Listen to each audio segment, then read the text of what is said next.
అమ్మా నమస్తే, మీ పేరమ్మా? మల్లేశ్వరి అండి. అమ్మా ఏం చేస్తారు? హౌస్ వైఫ్ అండి నేను. హౌస్ వైఫ్ అంటాను. ఏంటమ్మా చంద్రబాబు వచ్చి 2 సంవత్సరాల కాలం అవుతా ఉంది.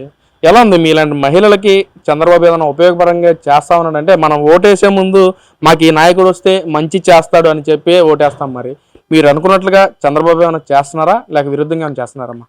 లేదండి, చంద్రబాబు నాయుడు గారు వచ్చినాక అన్నీ చాలా వరకు మారనియ్యి. చాలా బాగుంది కూడాను. పిల్లలకి అందరికీ కూడా బాగుంది కూడాను. మరి జగన్మోహన్ రెడ్డి గారు ఉన్నప్పుడు పిల్లలు పాడైపోయారని చాలామంది పేరెంట్స్ ఇదయ్యారు.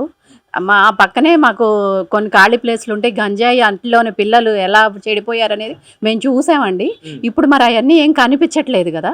కొంతవరకు ఇంకా ఆయన పాలనలో ఉంటే ఇంకా చేస్తారని మాకు నమ్మకం అండి. మేము అందుకే గెలిపించుకున్నాం ఆయన్ని. కానీ పక్క నాయకులేమో చంద్రబాబు వచ్చింది దాచుకో దోచుకో పంచుకో అన్న కాన్సెప్ట్ తోనే చేస్తున్నారు.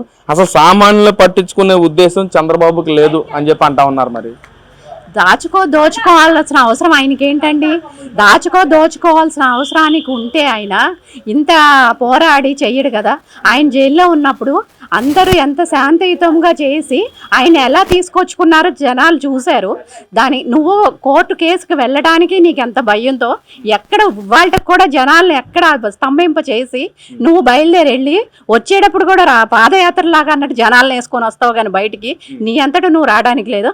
ఆయన నిర్భయంగా ధైర్యంగా ఉన్నారు జైల్లో ఉన్నప్పుడు కూడా, నువ్వు కూర్చోబెట్టినప్పుడు కూడా అలాగే శాంతియుతంగా చేశారు. అలాగే తీసుకొచ్చాం బయటికి ఆయన్ని చక్కగాను. ఆయన ఎలా ఉన్నారు, నీ పాలన ఎలా ఉందో అందరికీ అర్థమవుతుంది. అందులో తెలుసుకోవాల్సింది ప్రజలు చంద్రబాబు నాయుడు గారి గురించి తెలుసుకున్న వాళ్ళు అయితే ఎవ్వరూ కూడా సమ్మతించరు.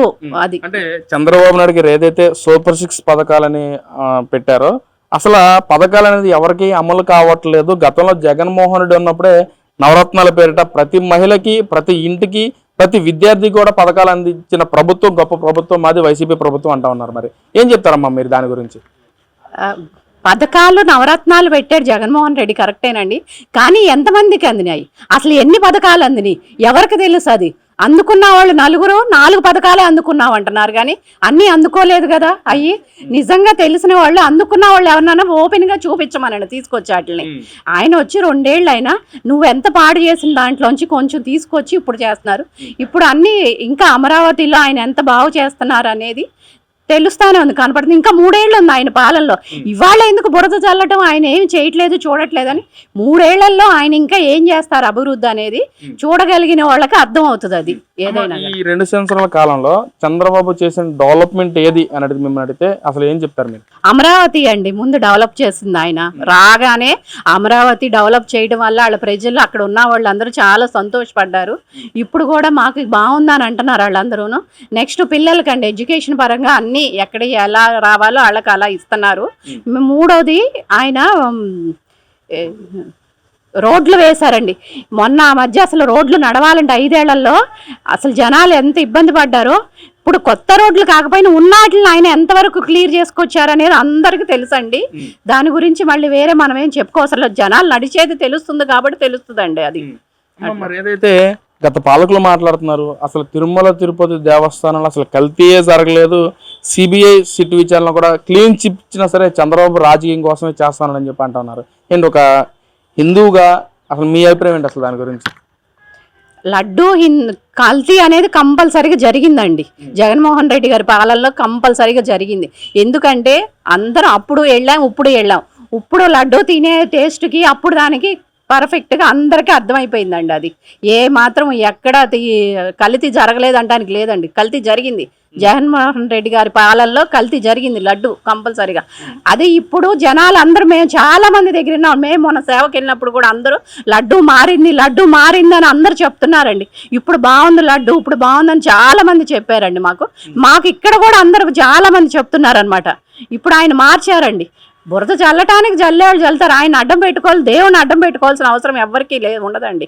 ఆ జగన్మోహన్ రెడ్డి గారికి తప్పిస్తే ఎవరికీ లేదండి. ఆయన దేవుణ్ణి తీసుకొచ్చి ఇంట్లో పెట్టుకొని ఆయన పూజలు చేసుకుంటాను నేను ఇది అని చెప్పి వెనక చేసేదంతా ఆయన చేశారండి. భగవంతుడు చూస్తున్నాడు కదా.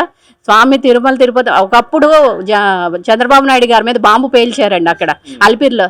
కానీ మరి ఆయన అంత చేస్తే ఆయన దేవుడు కాపాడుగా. ఆయన మరి ఇంత లేకుండా ఆయన ఎంత బయటపడ్డారో అదే నిదర్శనం అండి. సేవకి వెళ్తా అంటున్నారు కదా, ఇప్పుడు ఎన్నిసార్లు వెళ్ళి ఉంటారు?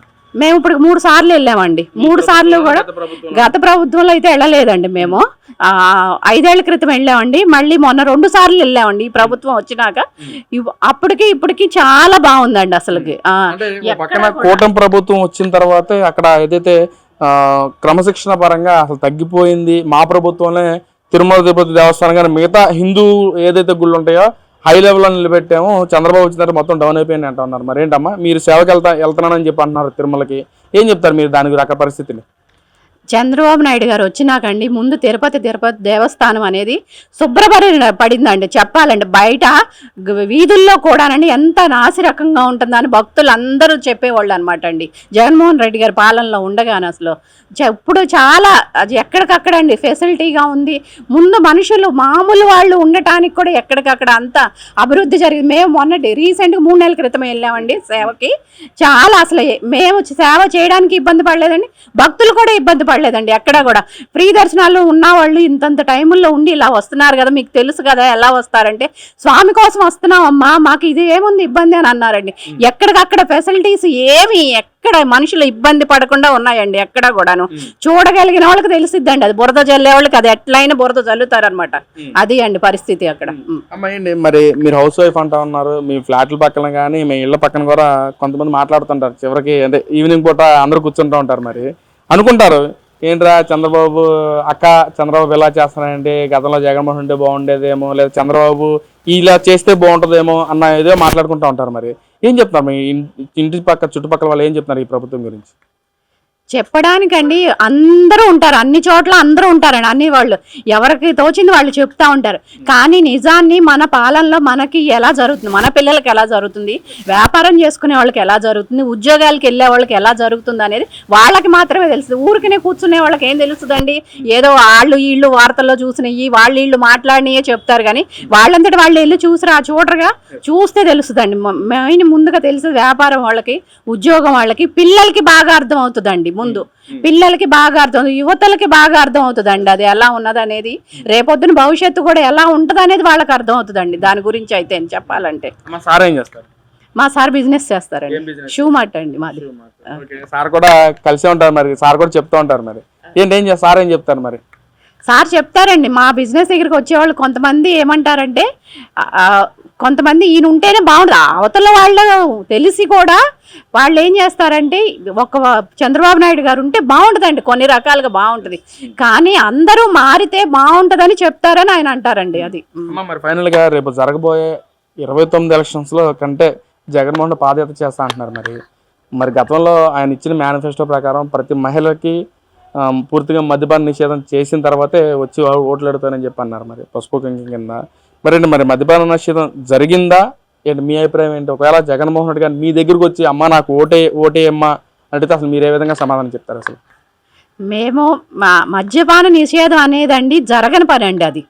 ఎందుకంటే మొన్న గత 5 ఏళ్లలో జగన్మోహన్ రెడ్డి గారి పాలనలో మద్యపానం అనేది ఎంత ఇదిగా తయారైంది అనేది దాన్ని ఇంట్లో ఫేస్ చేసే వాళ్ళకి అర్థమైన వాళ్ళకండి ఎవ్వరు ఒప్పుకొని ఆయనకి ఓటు వేయరండి. నేను చెప్తున్నాను కదా, ఎందుకంటే మా ఇళ్ళ దగ్గర పనివాళ్ళు మా వాళ్ళే ఇదివరకు ఎలా ఉండేవాళ్ళు, వాళ్ళ మొగుళ్ళు కల్తీ మందు తాగి వాళ్ళు ఎలా తయారవుతున్నారో, అసలు ఎలా బానిస అయ్యారో కూడా వాళ్ళు చాలా ఇదయ్యారండి.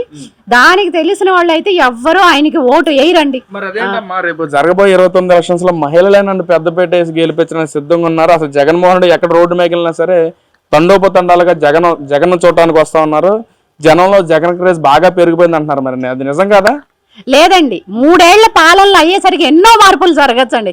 ఈయన ఇప్పుడు ఇవాళ ఎలా చెప్తాడు? అది ఇవాళ చెప్పేసి ఆయన జరిగిద్దంటే ఎలా? 3 ఏళ్ళు ఉంది కదా, 3 ఏళ్ళ తర్వాత అప్పుడు జనాలను బట్టి అప్పుడు మాట్లాడి దాన్ని బట్టి ఓటు వేసిన ఇప్పుడు మాట్లాడినా ఆయన వచ్చి చూడడానికి వస్తారు. ఏ నాయకుడు వచ్చినా వస్తారు జనాలు చూడడానికి. ఏముంది రావడానికి, చూడడానికి ఏముంది, ఎవరికైనా వస్తారు.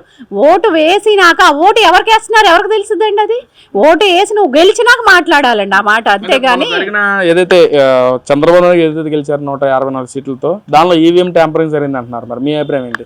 జరిగిందండి, ఎందుకు జరగదు? మొన్న జగన్మోహన్ రెడ్డి గారు గెలవడం అనేది ఈవీఎంలతో ఆయన పక్కాగా గెలిచిందే ఈవీఎం ట్యాంపరింగ్ తో అంటున్నారు.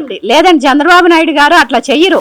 ఎందుకంటే ఆయన పాలన కోసం, ప్రజల కోసం, అంత పిల్లల కోసం అని ఆయన అంత కృషి చేసి ఆయన ట్యాంపరింగ్ చేయాల్సిన అవసరం ఏంటి? ఆయన కూర్చుంటే జరగదా ఏంటి? ఇవాళ అయినా కానీ నేను ప్రజల కోసము ఆయన చేసేది చూసారు. బురద చల్లడానికి ఎవరైనా చల్లుతారండి, జరగపోవడానికి ఏముంది? అన్ని 3 ఏళ్ల తర్వాత అందరికి అన్ని కనిపిస్తాయండి. తెలిసిన వాళ్ళు ఎవ్వరు ఆయన ఓడించరండి. ఆయన పాలనలో మళ్ళీ వస్తేనే ఇంకా వృద్ధి చెందుతారు. ఉన్న వాళ్ళ వరకే వస్తేనే జరుగుద్దండి. ఉన్న పిల్లల భవిష్యత్తు ముందు తరాల వాళ్ళకి వృద్ధి చెందిద్దండి. అది తెలుసుకొని అందరి ఇళ్లలో ఇవాళ పని వాళ్ళు కూడా పిల్లల్ని చదివించుకుంటున్నారండి. వాళ్ళ బ్రతుకుల తెరువులు వాళ్ళకి అర్థమవుతుంది. ఇంకా ముందు ఈ 3 ఏళ్లలో అర్థమైతే ఎవరు పని వాళ్ళు కూడా వేయరండి. నేను చెప్తున్నాక ఓటు అనేది జగన్మోహన్ రెడ్డి గారికి వేయరండి, చంద్రబాబు నాయుడు గారికి గెలుస్తారు. అందులో 100% అండి.